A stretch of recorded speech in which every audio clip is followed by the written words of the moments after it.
إن الحمد لله نحمده ونستعينه ونستغفره ونعوذ بالله من شرور أنفسنا ومن سيئات أعمالنا من يهده الله فلا مضل له ومن يضلل فلا هادي له وأشهد أن لا إله إلا الله وحده لا شريك له وأشهد أن محمدا عبده ورسوله أما بعد فإن خير الحديث كتاب الله وخير الهدي هدي محمد صلى الله عليه وسلم وشر الأمور محدثاتها وكل محدثة بدعة وكل بدعة ضلالة وكل ضلالة في النار. اللهم علمنا ما ينفعنا وانفعنا بما علمتنا وزدنا علما نافعا وعملا صالحا يا رب العالمين. ساری تعریفیں اللہ رب العالمین کے لیے ہیں اور مکمل ترین پورے طور پر درود و سلام اس ذات مقدسہ مبارکہ پر جن کو اللہ رب العزت نے اس دنیا میں رشد و ہدایت کے ساتھ رحمت للعالمین بنا کر بھیجا.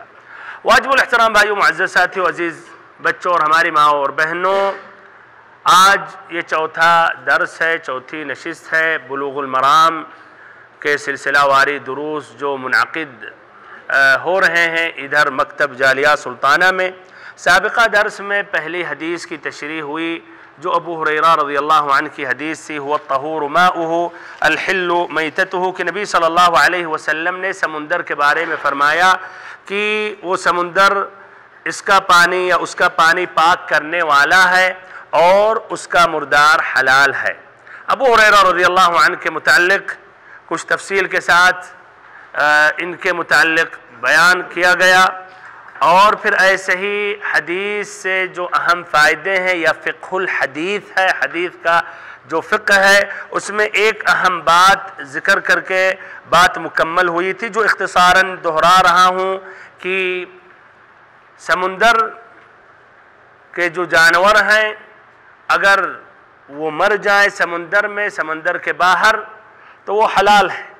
پھر بات یہ آئی کیا ہر جانور جو سمندر میں رہتے ہیں اگرچہ خشکی پر بھی رہتے ہیں یا ان کی شکلوں صورتیں خشکی یا خشکی میں جو رہتے ہیں جانور اس سے بھی ملتے جلتے ہیں تب بھی، تو اختصاراً یہ ذکر کیا گیا کہ زیادہ صحیح یہ ہے کہ الاصل تمام جانور سمندر کے حلال ہیں اور اس کو کھانا بغیر ذبح کیے ہوئے وہ جائز اور درست ہے، سوائے چند جانور. نمبر ایک التمساح یعنی مگرمچھ، اور نمبر دو میڈک، بہت صحیح، اور نمبر تین ہر وہ چیز جس میں نقصان ہو، اور نمبر چار جیسے کلب البحر جو سمندر کا کتا جس کو سیل کہتے ہیں انگلش میں، یا ایسے ہی السلحفات، سلحفات کچھوا، اس کا جو صحیح مسئلہ اس لیے سمندر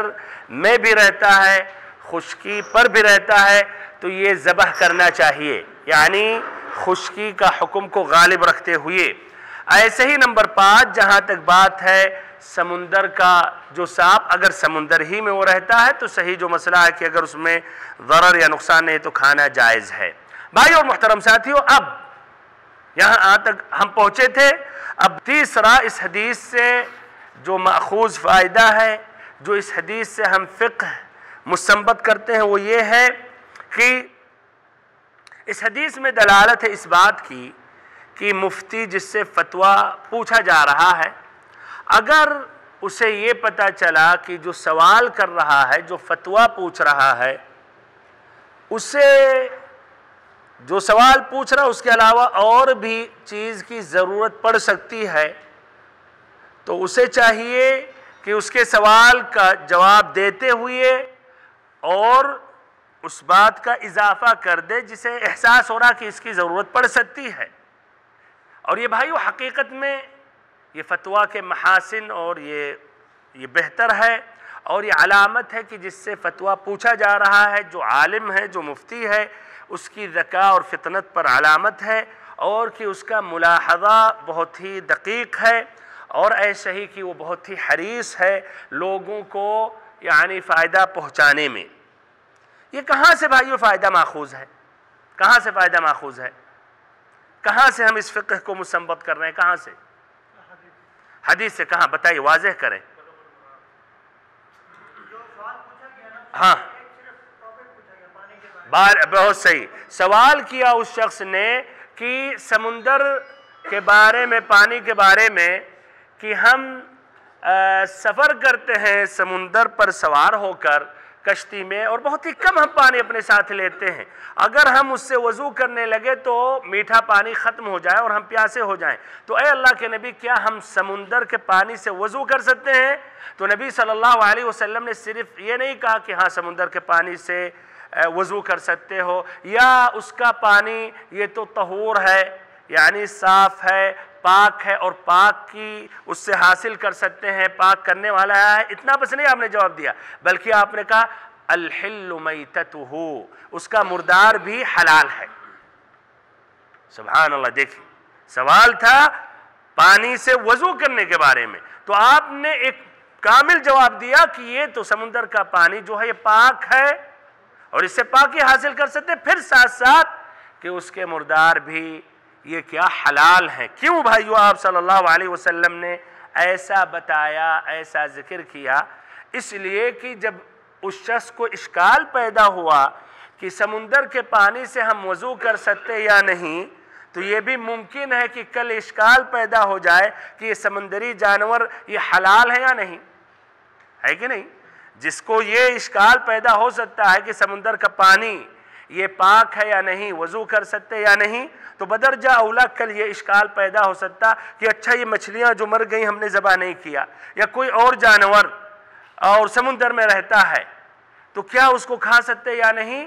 تو نبی صلی اللہ علیہ وسلم نے وہ بھی واضح کر دیا بھائیو۔ تو حقیقت میں اس میں یہ بہت ہی مہم یہ فائدہ ہے ایک عالم کے لیے، ایک مفتی کے لیے، بلکہ ایک داعی اللہ کے لیے، کہ جب لوگ کوئی بھی مسئلہ پیش کریں، کوئی ضروری نہیں شرعی مسئلہ ہو، کوئی ضروری نہیں کہ شرعی مسئلہ ہو، مان لیتے ہیں کوئی ذاتی مسئلہ ہو، کوئی اجتماعی مسئلہ ہو، کوئی آپس میں میاں بیوی کے متعلق کا کوئی مسئلہ ہو، تو بھائیو اگر محسوس کر رہا ہے یہ داعی عالم مفتی تو اسے جواب میں اضافہ کر دینا چاہیے، نہ کہ جتنا سوال ہے اتنا ہی جواب، نہ ایک انچ آگے نہ پیچھے، نہیں، ایسا نہیں ہونا چاہیے۔ اور یہ بھائیو یہی قرآن کا بھی منہج ہے، سبحان اللہ۔ تو یہ نبی صلی اللہ علیہ وسلم نے منہج قرآن سے سیکھا ہے۔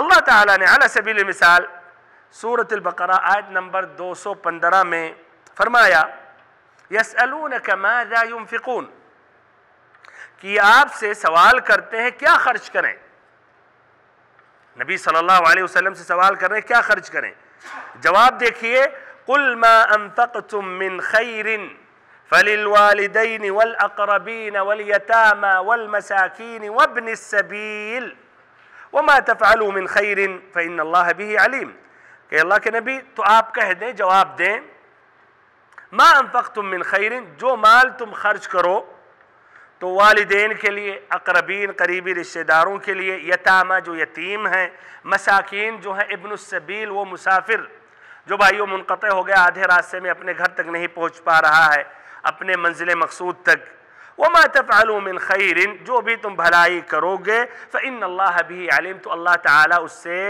باخبر ہے، اللہ تعالیٰ کو اسے اس کا علم ہے۔ تو بھائیوں اور محترم ساتھیوں دیکھیے ادھر انہوں نے سوال کیا ہم کیا خرچ کریں، جواب قرآن کا یہ آیا، اللہ تعالیٰ نے یہ بھی واضح کیا کہاں خرچ کریں اور کس پر خرچ کریں، جبکہ انہوں نے سوال صرف یہ کیا تھا کہ یہ خرچ کیا کریں۔ تو بھائی اس میں اس کا اضافہ ہوا، انہوں نے پوچھا ہم کہاں خرچ کریں، تو اللہ تعالیٰ نے کیا خرچ کریں، تو اللہ تعالیٰ نے بتایا کہاں خرچ کریں اور کس پر خرچ کریں۔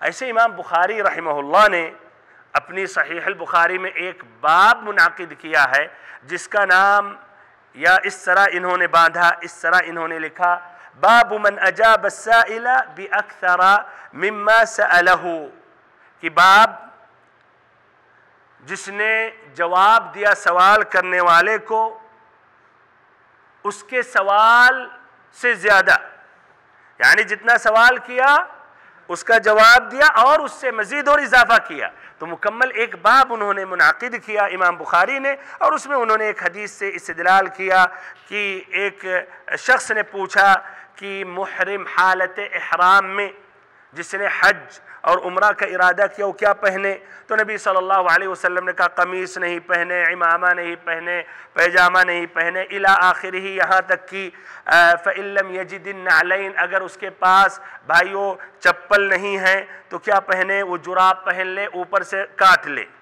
تو یہ کہتے ہیں کہاں سے استنباط کیا امام بخاری نے فائدہ؟ وہی کہ اگر اس کے پاس چپل نہیں ہے تو کیا وہ جراب پہن لے اور اوپر سے کاٹ لے۔ تو یہ مزید یعنی جتنا سوال کیا تھا اس کے جواب کے ساتھ ساتھ مزید نبی صلی اللہ علیہ وسلم نے اضافہ کیا۔ تو اس طرح بھائی اور محترم ساتھیوں، اگر کوئی عالم، کوئی مفتی، کوئی داعی اللہ منہج اپنا رہا ہے تو اس کو نہیں کہنا چاہیے کہ یار یہ تو عجیب ہے، سوال کر رہے ہیں اور جواب میں مزید تفصیل اور لمبا جواب دے رہا ہے۔ نہیں، یہ منہج قرآن اور ایسے ہی نبی صلی اللہ علیہ وسلم کا ہے اور ایسے ہی علماء کرام کا بھی ہے۔ یہ بھائیوں اور محترم ساتھیوں، عزیز بچوں، ہماری ماؤں اور بہنوں، یہ 3 اہم فائدے تھے جو اس حدیث سے مستنبط ہیں۔ اور میں نے شروع میں ذکر کیا کہ ہمارا منہج بلوغ المرام کی تشریح میں ایسے ہی رہے گا کہ جو اہم فائدے جس کا تعلق حدیث سے ہے اسی کی وضاحت کی جائے گی، اور کبھی کبھی کچھ مزید تفصیل اور توضیح کیا جائے گا۔ تو ادھر چند اور اہم فائدے ذکر کر رہا ہوں۔ تو اس میں سے نمبر 1 کہ بھائیو، سمندر میں سفر کرنا، کشتیوں پر سفر کرنا کیا ہے؟ یہ جائز اور درست ہے کہ نہیں؟ تو اس طرح یہ جائز ہے، حج کے لیے آدمی جائے، عمرہ کے لیے جائے، یا ایسے ہی دنیاوی سفر، تجارت کے غرض جو بھی، یہ جائز اور درست ہے۔ دوسرا فائدہ، صحابہ کرام بہت زیادہ حریص تھے، علم سیکھنا چاہتے تھے، جہاں بھی کچھ اشکال پیدا ہوتا تھا تو نبی صلی اللہ علیہ وسلم کی طرف رجوع ہوتے تھے، نہ کہ اپنے سے بھائیوں اجتہاد کر بیٹھتے تھے اور کہتے تھے اتنا بڑا مسئلہ نہیں ہے۔ بہت سے مسلمانوں کا یہی مسئلہ ہے، اشکال پیدا ہو رہا نہیں ہو رہا، کوئی حرج نہیں، اپنے حساب سے کیے نہیں کیے، اللہ غفور الرحیم ہے، خود سے اپنا فتویٰ دے دیتے ہیں۔ اور بہت سے لوگ اتنی جرأت کرتے ہیں کہ واضح حرام ہے اس میں بھی اپنے دل کو طمانینت دیتے ہوئے کہتے ہیں کوئی حرج نہیں ہے، کوئی مشکل نہیں ہے، اور نہ اہل علم کی طرف رجوع ہوتے ہیں، نہ ایسے ہی وہ علماء کرام کی طرف، نہ مفتیوں کی طرف سے، اور یہ خطرناک مسئلہ ہے۔ دیکھیے صحابہ کرام جن کے پاس علم تھا اور ان کی سمجھ بھی بہت اچھی تھی، تب بھی وہ بھائیوں علم سیکھنے کے لیے اور دین میں احتیاط برتتے ہوئے، اختیار کرتے ہوئے، وہ نبی صلی اللہ علیہ وسلم کی طرف رجوع ہوتے تھے اور پوچھتے تھے۔ اب نبی صلی اللہ علیہ وسلم کی جگہوں پر یا نبی صلی اللہ علیہ وسلم کی جگہ پر جو علماء کرام ہیں، جو بھائیوں قرآن اور حدیث کا علم رکھتے ہیں، ان سے ہمیں سوال کرنا چاہیے اور ان کی طرف رجوع ہونا چاہیے۔ تیسرا فائدہ یہ ہے کہ نبی صلی اللہ علیہ وسلم کی تعلیم، تربیت، سمجھانا، سکھانا، ایسے ہی فتویٰ دینا، یہ نہایت ہی بہترین تھا، بہت ہی اچھے انداز میں دیتے تھے، اور اس میں آپ صلی اللہ علیہ وسلم کی امتیازی خصلت حاصل ہے، یا آپ صلی اللہ علیہ وسلم ایک اچھے اور جید ایک استاد اور مربی اور مفتی تھے۔ سوال کیا سمندر کے پانی کے بارے میں، آپ نے ایک جامع جواب دیا، ساتھ ساتھ پھر اس کے مردار کے بارے میں بھی بتایا کہ وہ بھی حلال ہے۔ چوتھا فائدہ کہ اللہ تعالیٰ نے نبی صلی اللہ علیہ وسلم کو جوامع الکلم عطا کیا۔ جوامع الکلم سے مراد الفاظ کم ہوتے تھے اور اس کے فائدے، معنی، مطلب بہت زیادہ ہوتے تھے، جس طرح کی اس حدیث میں بھائیو 2 جملہ آپ نے بس ذکر کیا، هو الطہور ماؤہ الحل میتتہ۔ یہ دوسرا درس ہے، ابھی ہم وہ حدیث کی تشریح مکمل نہیں حقیقت میں کر رہے ہیں، اس کی وضاحت کر رہے ہیں۔ جوامع الکلم یعنی اتنی لمبے کلام، اتنی لمبی باتوں میں جو اور آدمی اگر یہی بات اس کو کہنا ہوتا تو اتنے لمبے الفاظ میں بیان کرتا، وہ نبی صلی اللہ علیہ وسلم چند الفاظ میں وہی بیان کر دیتے تھے۔ یہ اللہ تعالیٰ نے خوبی عطا کی تھی، نبی صلی اللہ علیہ وسلم کے معجزات میں شمار ہوتا ہے جوامع الکلم۔ ایسے 5واں فائدہ کہ سمندری جانور جو ہے اسے ذبح کرنے کی ضرورت نہیں۔ ایسے 6واں فائدہ یہ ہے کہ جو خشکی پر جو جانور رہتا ہے اس کو ذبح کرنا ضروری ہے، اس حدیث کا مفہوم ہے. کیوں؟ اس لیے کہ نبی صلی اللہ علیہ وسلم نے سمندر کے جانور کے بارے میں کہا الحل میتتہ، کہ اس کا مردار حلال ہے. تو اس کا مفہوم یہ ہے کہ خشکی پر رہنے والے جانور وہ اگر اپنے سے مر جائیں تو حلال نہیں ہیں. اور اس سے واضح بھائیو یہ تو حدیث کا مفہوم ہے، اور قرآن میں صراحت کے ساتھ ہے. اللہ تعالیٰ نے فرمایا حرمت علیکم المیتہ، المائدہ آیت نمبر 3، کہ تم پر مردار یعنی خشکی پر جتنے جانور رہتے ہیں اگرچہ وہ حلال ہے اصلا، مثلا بکرا، بکری، اونٹ، گائے، تو یہ اگر خود سے مر جائے تو کیا یہ تم پر حرام ہیں. اور بھائیو اس کی حکمت میں ذکر کرتے ہیں اہل علم بہرحال کہ جو خشکی پر جانور رہتے ہیں وہ آکسیجن جو لیتے ہیں اور ان سے ثانی اکسید الکربون جو ظاہر ان کے جسم سے نکلتا ہے، جب مر جاتے تو ان کا خون کالا ہو جاتا ہے اور زہر بھر جاتا ہے.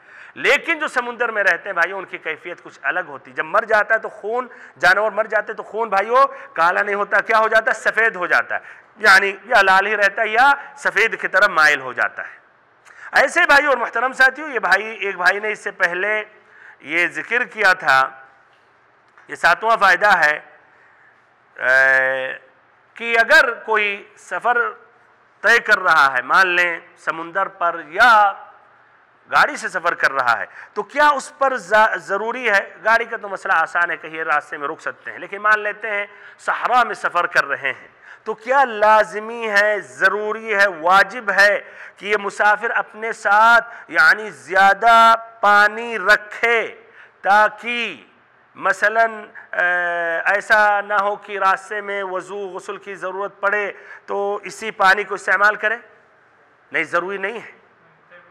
اس لیے دیکھیں حدیث میں کیا نبی صلی اللہ علیہ وسلم سے اس شخص نے پوچھا تھا کہ ہم سمندر پر سفر کرتے ہیں اور کم پانی اپنے ساتھ رکھتے ہیں یعنی میٹھا پانی، تو کیا ہم سمندر کے پانی سے وضو کر سکتے ہیں؟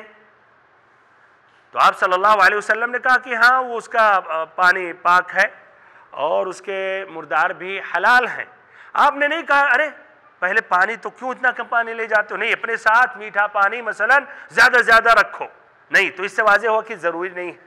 خاصتاً سفر میں بھائیو آدمی ظاہر بات ہے اتنا زیادہ سامان تھوڑی رکھتا ہے، تو ایسے بھائیو اگر کوئی سفر کر رہا تو ضروری یا واجب نہیں ہے کہ اپنے ساتھ مثلا میٹھا پانی یا کہیے وہ پانی جو خشکی میں کنویں کے ذریعے مثلا جو پانی حاصل کرتا وہ اپنے ساتھ مثلا زیادہ سے زیادہ لے کر وہ سفر کرے. نہیں، اس پر واجب اور ضروری نہیں ہے. اگر پانی پینے کے لیے بس اپنے ساتھ رکھ رہا، بعد میں پھر اسے ضرورت پڑ گئی سمندر کی پانی سے وضو کرنے میں کوئی حرج نہیں ہے. یا ایسے ہی بھائیو برن سفر کر رہا ہے، پانی کی ضرورت پڑ گئی، پانی نہیں ملا تو وہ تیمم کر سکتا ہے.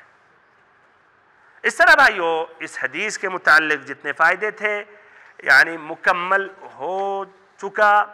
اگرچہ حقیقت میں اگر مزید اس کے اندر تفصیل لیں تو بات اور لمبی ہو جائے گی، لیکن کوشش یہ کی جا رہی ہے کہ شرح ہم لوگ کی وسط ہو، نہ بہت ہی طویل لمبی نہ بہت ہی زیادہ اختصار کے ساتھ.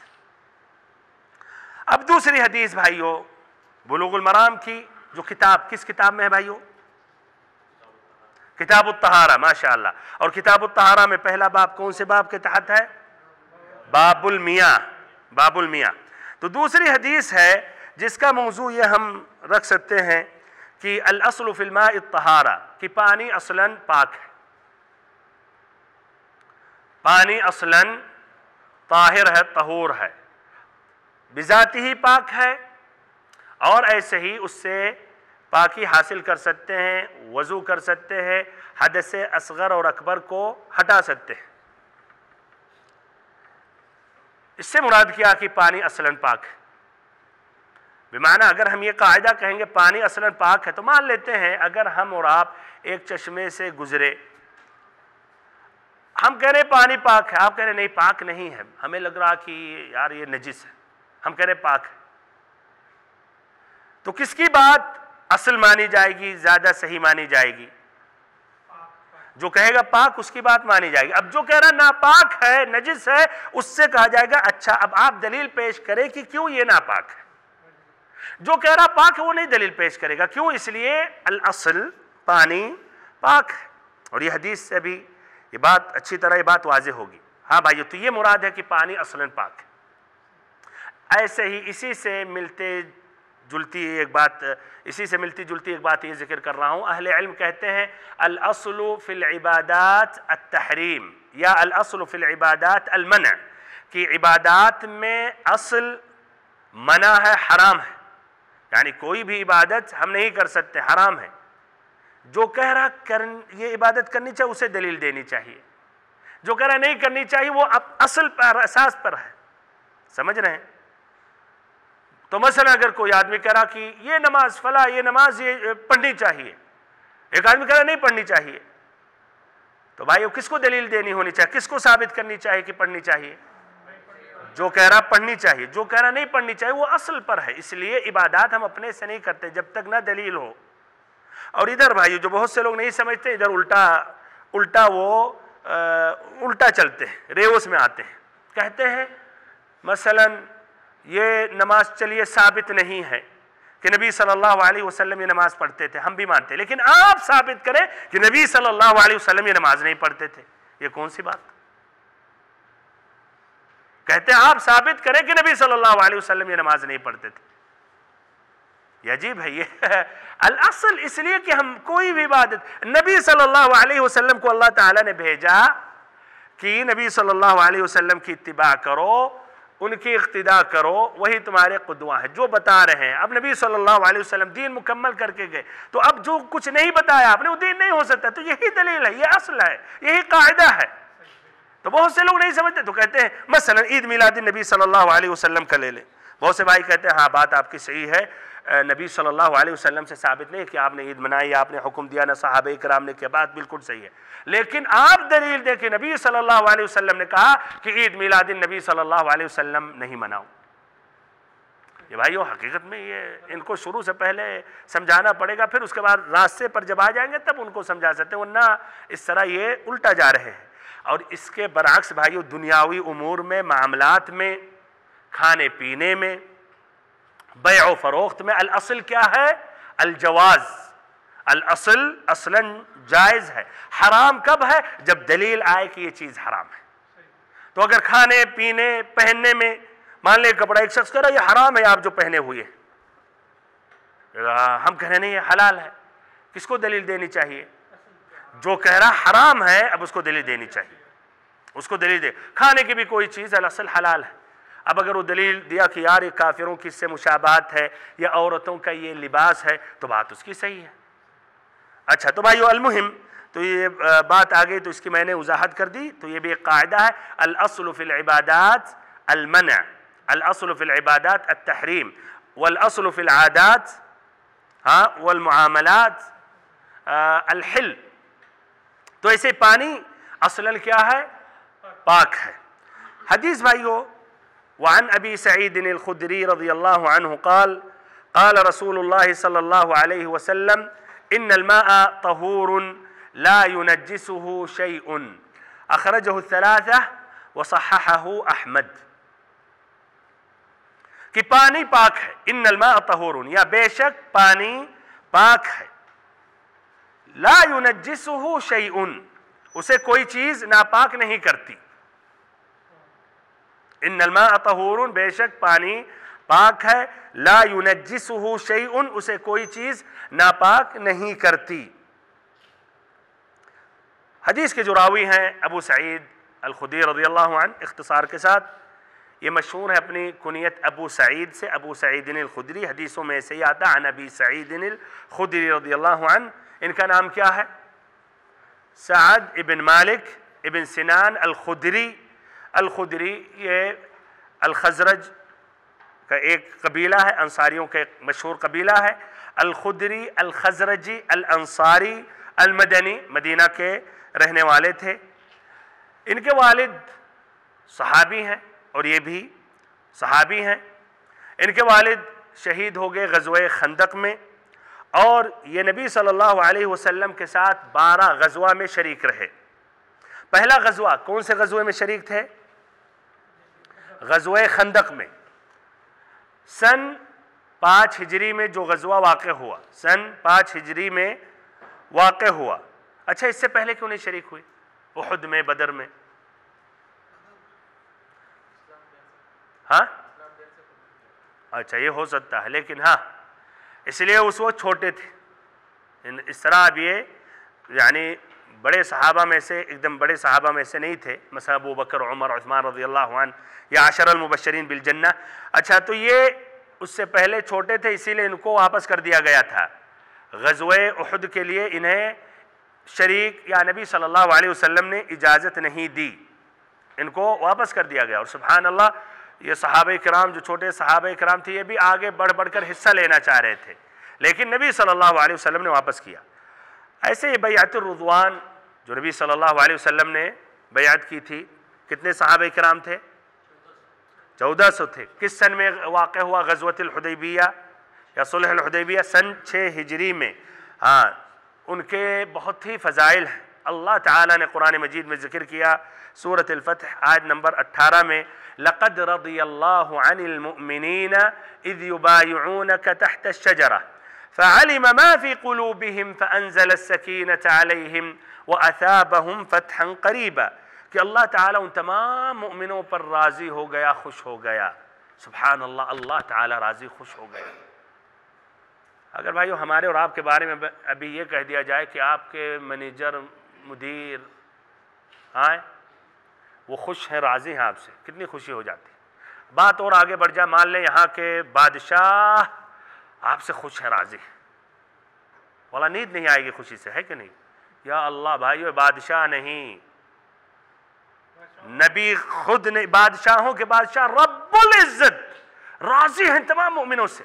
تب بھی بھائیو ایسے بدبخت، ایسے ملعون قسم کے لوگ ہیں جو اپنے آپ کو دعویٰ کرتے ہیں کہ ہم مسلمان ہیں، وہ تمام صحابہ کرام کو اپنا نشانہ بناتے، سب کے بارے میں کفر کا فتویٰ لگاتے. اللہ تعالیٰ ان کے بارے میں سنا رہا ہے اور بتا رہا کہ اللہ تعالیٰ ان تمام مومنوں سے راضی ہو گیا، خوش ہو گیا، اور یہ کم بخت یہ اللہ تعالیٰ کے کلام کو رد کر دیتے ہیں. تو بھائیو اور محترم ساتھیو، لقد رضی اللہ عن المؤمنین اذ یبایعونک تحت الشجرہ، اس وقت جب یہ اس درخت کے نیچے آپ سے بیعت کر رہے تھے، فعلم ما فی قلوبہم، تو اللہ تعالیٰ کو علم ہو گیا ان کے دلوں میں جو تھا.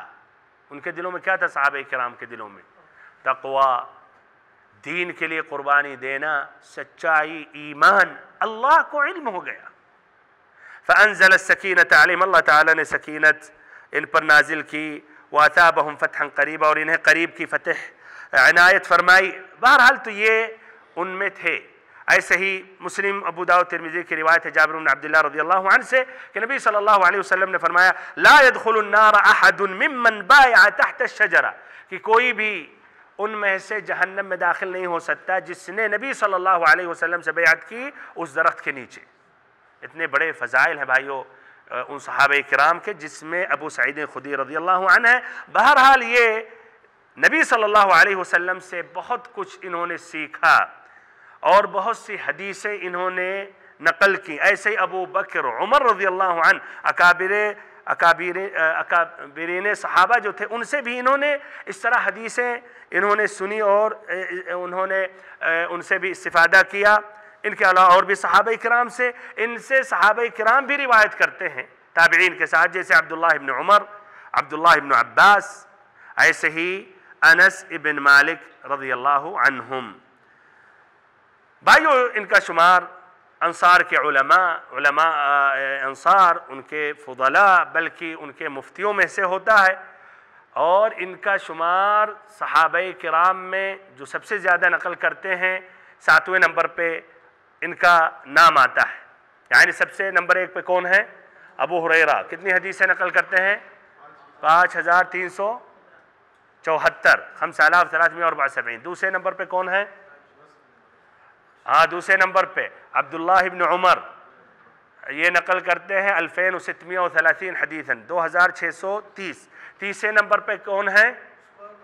انس ابن مالک رضی اللہ عنہ. انس ابن مالک جو نبی صلی اللہ علیہ وسلم کے خادم تھے، انہوں نے کتنی حدیثیں روایت کی ہیں؟ 2286، 2286. نمبر 4 پر عائشہ رضی اللہ عنہ 2210، 2210. نمبر 5 پر کون ہے؟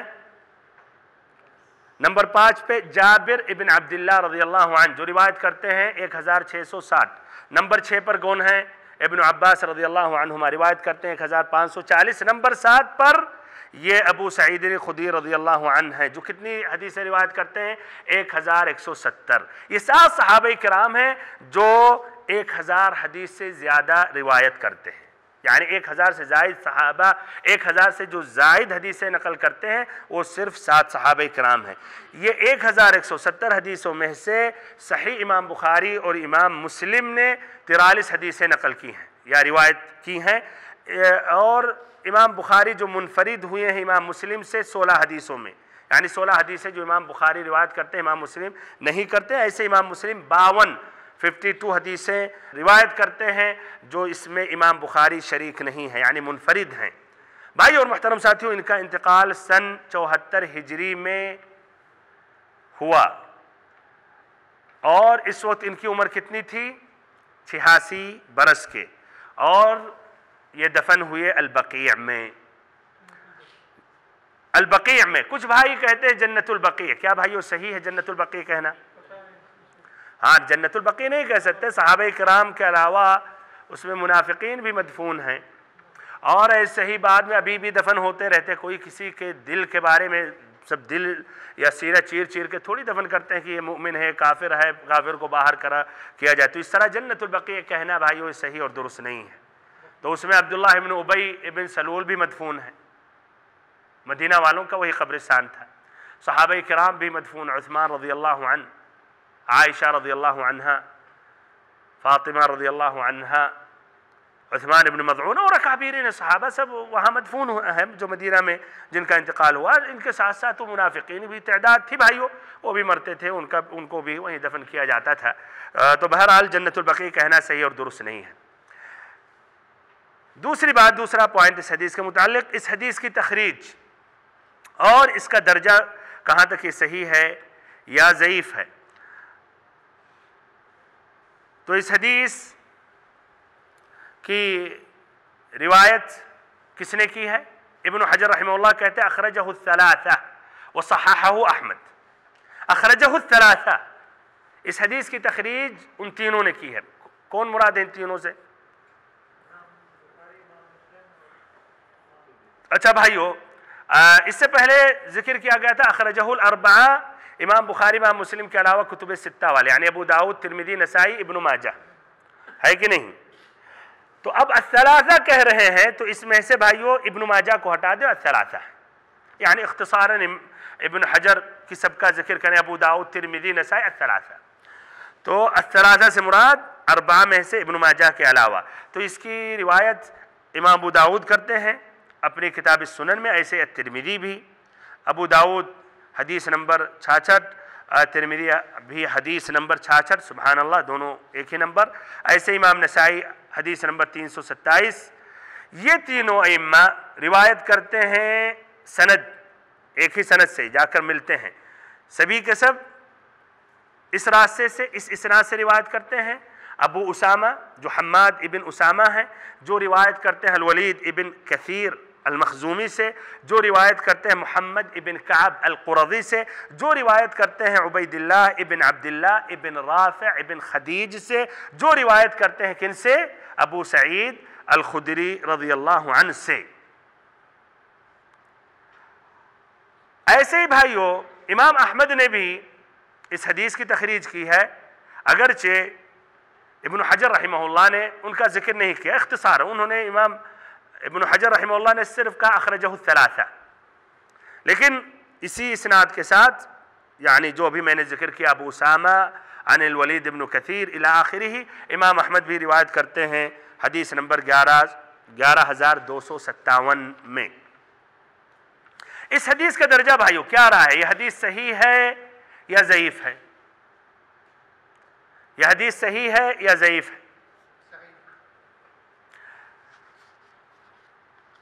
اس حدیث کے بارے میں امام ابن حجر رحمہ اللہ نے کہا وصححہ احمد، امام احمد نے اس حدیث کو صحیح قرار دیا. ابھی میں ذکر کروں گا کہاں صحیح قرار دیا اور کتنے لوگوں نے اس حدیث کو صحیح قرار دیا ہے. لیکن اس سے پہلے بھائیو یہ حدیث اس اسناد سے جو میں نے ابھی ذکر کیا، یہ اس اسناد سے یہ حدیث ضعیف ہے۔ کیوں ضعیف ہے؟ اس لیے کہ جو راوی ہیں ابو سعید خدری رضی اللہ عنہ سے عبید اللہ ابن عبداللہ ابن رافع ابن خدیج، یہ مجہول ہیں۔ ابن مندہ رحمہ اللہ کہتے ہیں مجہول ہیں، اگرچہ ابن حبان نے ان کا ذکر کیا اپنی کتاب الثقات میں۔ ابن حجر رحمہ اللہ نے التقریب میں کہا مستور، مستور سے مراد مجہول الحال، مجہول الحال سے مراد کیا ہے؟ یہ تیسیر مصطلح الحدیث میں اس کی وضاحت ہوتی رہے گی۔ گویا اس طرح بھائی بلوغ المرام اور مصطلح الحدیث کے ساتھ یہ دونوں کا اگر اہتمام کریں تو آپ اچھے خاصے ایک محدث ہو جائیں گے، تو ماشاءاللہ۔ تو بھائیو وما ذلك علی اللہ بعزیز، بھائیو یہ کوئی مستحیل نہیں ہے، ناممکن چیز نہیں ہے۔ اگر انسان اہتمام کرے تو بہت کچھ سیکھ سکتا ہے اور بہت کچھ اونچے مقام پر فائز ہو سکتا ہے، اس میں کوئی بعید نہیں۔ تو بھائیو مستور مجہول الحال سے مراد وہ راوی جس سے دو یا دو سے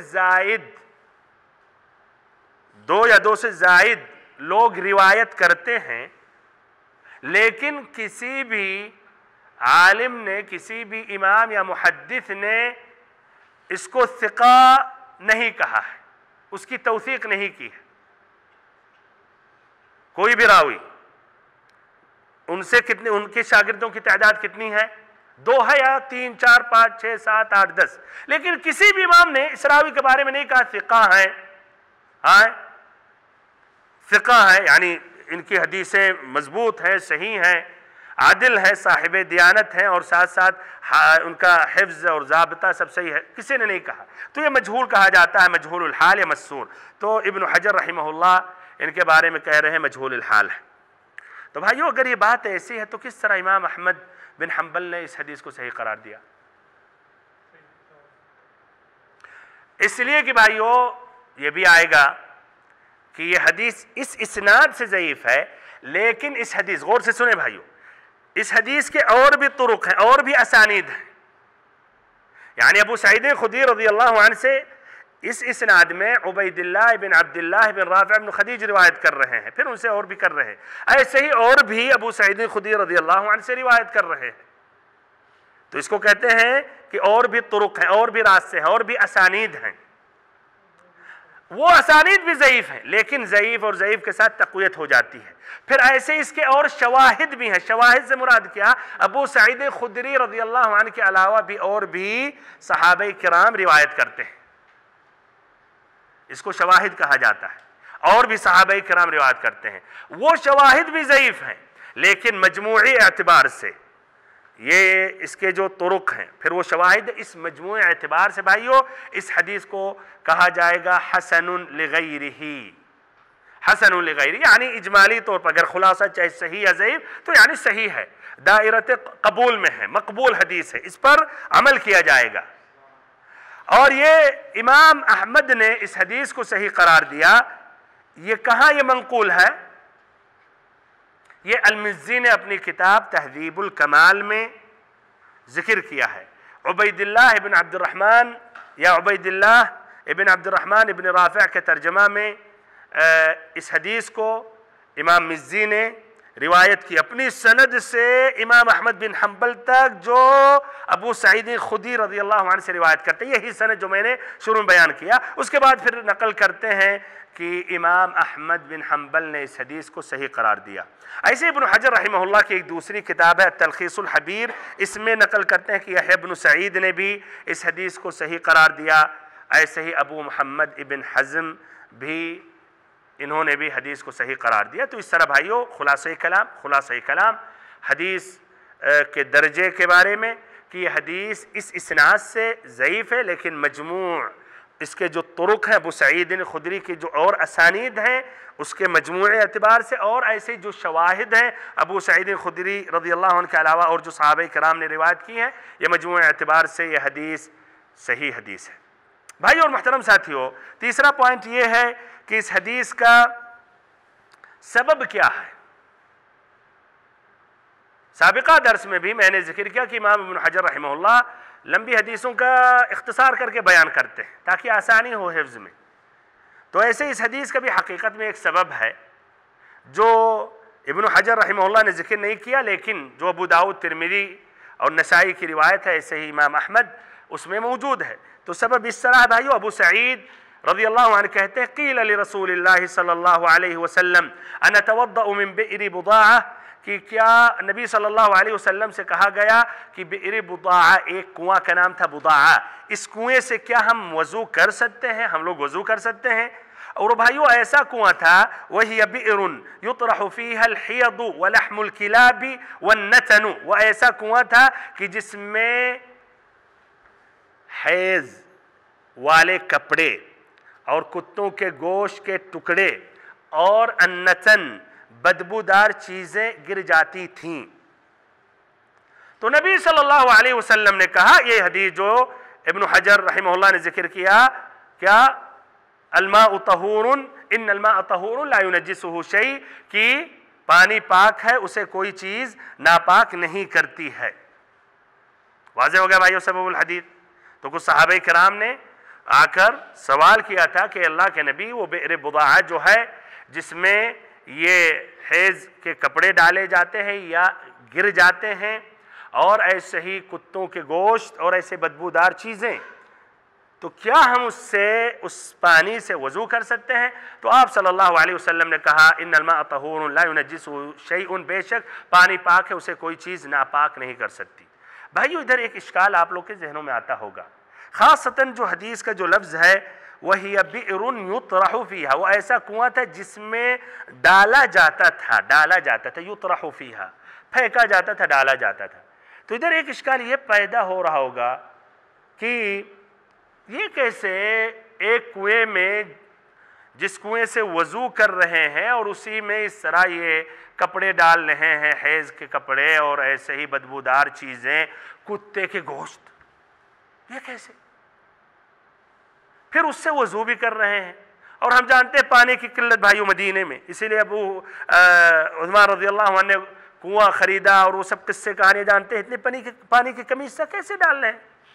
تو بھائیو اور محترم ساتھیو، اس اشکال کا جواب الخطابی رحمہ اللہ دیتے ہیں اپنی کتاب معالم السنن میں، جس کا مختصراً جواب یہ ہے کہ بھائیو صحابہ کرام کے بارے میں یہ گمان نہیں کرنا چاہیے، یہ غلط فہمی ہمارے اور آپ کے ذہنوں میں نہیں آنا چاہیے، جو اتنے پاک اور صاف اور ستھرے تھے، جن کی تعریف اللہ تعالیٰ نے کی ہے، فیہ رجال یحبون یتطہروا، قباء والوں کے بارے میں، واللہ یحب المطہرین، کہ ایسا تو ناممکن ہے کہ صحابہ کرام قصداً اس کنویں میں ڈالیں جبکہ انہیں اس کنویں کی ضرورت ہے اور پانی سے استفادہ کر رہے ہیں، وضو بھی کر رہے ہیں، خصوصاً وہاں پانی کی قلت اور کمی۔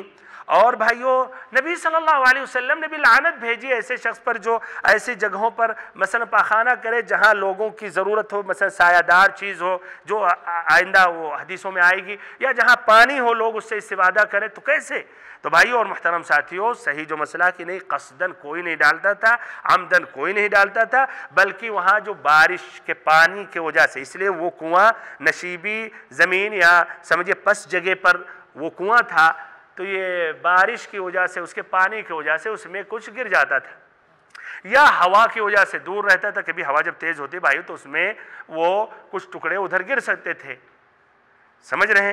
تو قصداً نہیں ڈالا جاتا تھا۔ تو نبی صلی اللہ علیہ وسلم سے جب پوچھا گیا تو کہا اس کا پانی کافی تھا، کہ اس پانی وہ پانی اتنا کافی تھا کہ اس میں سے معمولی چیز گرنے سے بھائیو وہ نجس یا ناپاک وہ پانی یا کنواں نہیں ہو سکتا۔ اور پھر اس کی وضاحت آئندہ حدیث میں کی جائے گی کہ پانی کب ناپاک ہوتا ہے، یعنی کہ کبھی بھی نہیں پاک ہوگا جتنی بھی نجاست ڈال دی جائے، ایسا نہیں ہے، اس کی وضاحت کی جائے گی۔ تو بھائیو سمجھ میں آ گیا اشکال کہ قصداً صحابہ کرام ایسا نہیں کرتے تھے۔ بھائیو اور محترم ساتھیو، حدیث کے متعلق چوتھا جو پوائنٹ ہے وہ ہے، اس حدیث میں جو انا اتوضأ، یہ نون سے ہے، ایک روایت میں آتا اتتوضأ، کیا فرق ہے دونوں میں؟ انا اتوضأ، اتتوضأ، ہاں اتتوضأ کے معنی کہ آپ صلی اللہ علیہ وسلم وضو کرتے ہیں، جبکہ اس کنویں کی یہ کیفیت ہے، اور انا اتوضأ کیا ہم وضو کر سکتے ہیں، یہ فرق۔ بئر بضاعہ تشکیل با پر بھائیو پیش ہے، بضاعہ یا بضاعہ کہہ سکتے ہیں، بضاعہ یا بضاعہ۔ ایسے ہی ان الماء طہور، الماء جو ال ہے یہ للجنس ہے، یعنی ہر ماء، ہر پانی میں اصل کیا ہے؟ وہ پانی پاک ہے. ان الماء یا العہد الذہنی ہے اس کنویں کے پانی کے بارے میں جس کے بارے میں سوال کیا گیا. تو دو معنی اس کا ہے. یا کچھ اہل علم کا ال جو ہے عربی میں، یہ ال سے مراد کیا ہے؟ جنس الماء، ہر پانی کے بارے میں نبی صلی اللہ علیہ وسلم نے کہا وہ پاک ہے، ہر پانی. یہ الاصل ہے بھائی، لیکن اصل سے ناپاک بھی ہو سکتا ہے، اس کے جو جس طرح آئے گا، لیکن الاصل اصلا پاک ہے ہر پانی. یا تو للعہد الذہنی ہے، ذہن میں جس کے بارے میں سوال کیا جا رہا ہے، یعنی بئر بضاعہ کے پانی کے بارے میں، یا جو کنواں بضاعہ اس کے پانی کے بارے میں آپ بتا رہے ہیں کہ وہ پانی پاک ہے، اسے کوئی چیز کیا نجس نہیں کر سکتی، ناپاک نہیں کر سکتی. طہور کا ذکر آ گیا سابقہ حدیث میں، علی وزن فعول ہے، صیغت مبالغہ. یہ اس پانی کو کہتے ہیں جو پاک ہو اور پاک کرنے والا ہو. لا ينجسه شیء، ادھر اب ایک بہت مہم بات ہے، ہاں کوئی چیز نہیں. یہ نکرہ بھائیو نفی کے سیاق میں آیا. آپ صلی اللہ علیہ وسلم کہہ رہے لا ينجسه، آپ نفی کر رہے ہیں، کوئی چیز ناپاک نہیں کر سکتی. یہ شیء نفی کے سیاق میں آیا، آپ نفی کر رہے ہیں کہ نہیں ہو سکتا، کوئی چیز اسے ناپاک نہیں کر سکتی. تو نفی کے سیاق میں نکرہ جب آ گیا تو اس سے واضح ہو کہ عام ہے، کوئی چیز ہرگز نہیں ناپاک کر سکتی. اب اس حدیث کے ظاہری الفاظ یہ ہوئے کہ اب پانی کم ہو زیادہ ہو، بدل جائے نہ بدلے، نجاست سے غیر نجاست سے ناپاک نہیں ہو سکتا. تو کیا یہ مراد ہے بھائیو؟ کیا یہ مراد ہے کہ ناپاک ہو جائے یا ناپاک نہ ہو، ناپاک چیز گر بھی جائے تب بھی نہیں؟ ہاں یہ مراد نہیں ہے بھائیو. کیوں؟ اس لیے ایک دوسری حدیث ہے، وہ حدیث اس عموم کی اس نے تخصیص کی. بھائی پوائنٹ والی بات ہے، علمی باتیں. بھائیو پھر سے ایک مرتبہ حدیث کے ظاہری الفاظ ہیں ان الماء طہور لا ينجسه شیء، کہ یہ پانی پاک ہے، اسے کوئی چیز ناپاک نہیں کر سکتی.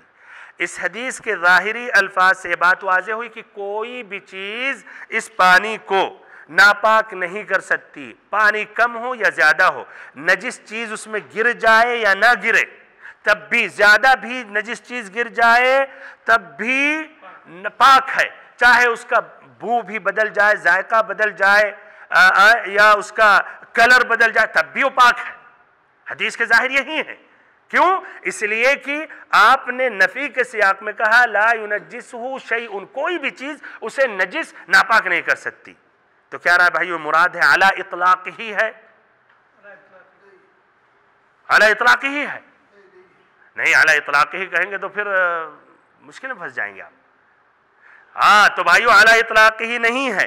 اس حدیث کو تخصیص ایک دوسری حدیث کر رہی ہے جو آئندہ انشاءاللہ ذکر کروں گا، کہ جس طرح کہ امام نووی رحمہ اللہ فرماتے ہیں وَاعْلَمْ أَنَّ حَدِيثَ بِئْرِ بُضَاعَةٍ عَامٌ مَخْصُوصٌ خُصَّ مِنْهُ الْمُتَغَيِّرُ بِنَجَاسَةٍ فَإِنَّهُ نَجِسٌ لِلْإِجْمَاعِ، کہ یہ حدیث بئر بضاعہ، یہ جو حدیث ابھی جو ہم نے ذکر کیا، یہ حدیث عام ہے، اس کی تخصیص کر رہی ہے وہ دوسری حدیث یا اجماع سے. اس کی وضاحت کی جائے گی آئندہ ملاقات میں، کہ اگر کوئی نجس چیز سے بدل جائے وہ پانی، رنگ اس کا بدل جائے یا اس کا بو بدل جائے یا ذائقہ بدل جائے تو پھر بھائی وہ نجس پانی ہو جائے گا دوسری حدیث سے. تو خلاصہ کلام اس حدیث کے ظاہری الفاظ سے پانی پاک ہی ہے، نہیں بدلتا ہے. پانی کم ہو زیادہ ہو، ناپاک چیز بھی ڈال دے تب بھی نہیں بدلتا. لیکن یہ مراد نہیں ہے بھائیو. ہاں پانی پاک ہے لیکن نجس چیز سے اگر بدل جائے اور اس کا کلر بدل جائے، ذائقہ بدل جائے اور ایسے ہی کیا اس کی بو بدل جائے یا اس کا بو بدل جائے تو پھر وہ نجس ہو جائے گا. اچھا بھائیو، اب اس حدیث کے جو فقہ ہیں وہ دو اہم ہیں یا ایک ہی اہم ہیں.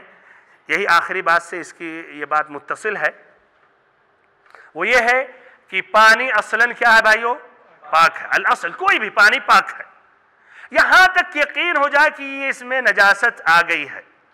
ہاں یہاں تک کہ یقین ہو جائے کہ یہ پانی نجس ہو گیا تو الاصل پانی پاک ہے، جس طرح سمندر کا پانی ہے کہ نہیں، بارش کا پانی، ایسے کنویں کا جو پانی، نہروں کا، ندیوں کا پانی. اب اس طرح بھائیو جو شروع میں نے ذکر کیا، اگر شک ہو گیا پانی پاک ہے ناپاک ہے تو کیا پاک اس کو سمجھا جائے گا یا ناپاک؟ پاک سمجھا، اس لیے اصل پاک ہے اور شک طاری ہے کہ نہیں، تو اس کو پاک مانا جائے گا.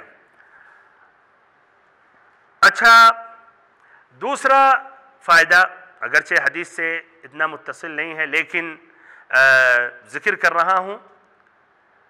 بھائیو نبی صلی اللہ علیہ وسلم کی ایک دوسری حدیث ہے، صحیح امام بخاری امام مسلم کے ابو ہریرہ رضی اللہ عنہ سے، اذا استيقظ احدكم من نومه فلا يغمس يده في الاناء حتى يغسلها ثلاثا فانه لا يدري اين باتت يده. کہ آدمی جب نیند سے اٹھے، رات میں جب سویا اور اٹھے اور وضو کرنا چاہ رہا تو ڈائریکٹ یعنی پانی میں یا برتن جس میں پانی ہاتھ نہ ڈالے، پہلے دھل لے پھر. اسے اس سے نہیں معلوم اس کا ہاتھ کہاں رات میں جب سویا تھا کہاں گیا نہیں گیا، کہاں چھوا نہیں چھوا. تو کیا رہا ہے بھائیو، اب اگر کوئی آدمی نیند سے اٹھا اور برتن سے وضو کر رہا، پانی اس میں ہاتھ ڈال دیا مثلا بالٹی میں، تو کیا وہ پانی نجس ہو گیا؟ ہاں بھائیو، الاصل کیا ہے پانی میں؟ ہاں، تو الاصل پاک ہے. نبی صلی اللہ علیہ وسلم نے منع کیا کہ اس سے یعنی دھل لینا چاہیے، لیکن یہ تو نہیں کہا آپ نے کہ اگر ہاتھ ڈال دے تو پانی نجس ہو گیا دوسرے پانی سے وضو کرو. تو اس کا معنی مطلب ہے الاصل پاک ہے. ہاں، لیکن وہ کرنا نہیں چاہیے. پاک ہے، کرنا نہیں چاہیے، منع ہے، لیکن حدیث میں آپ نے نہیں کہا کہ وہ ناپاک ہو گیا. تو اس طرح جب آپ نے واضح نہیں کیا تو ہم اصل کی طرف رجوع ہوں گے کہ الاصل پانی بھائیو پاک ہے.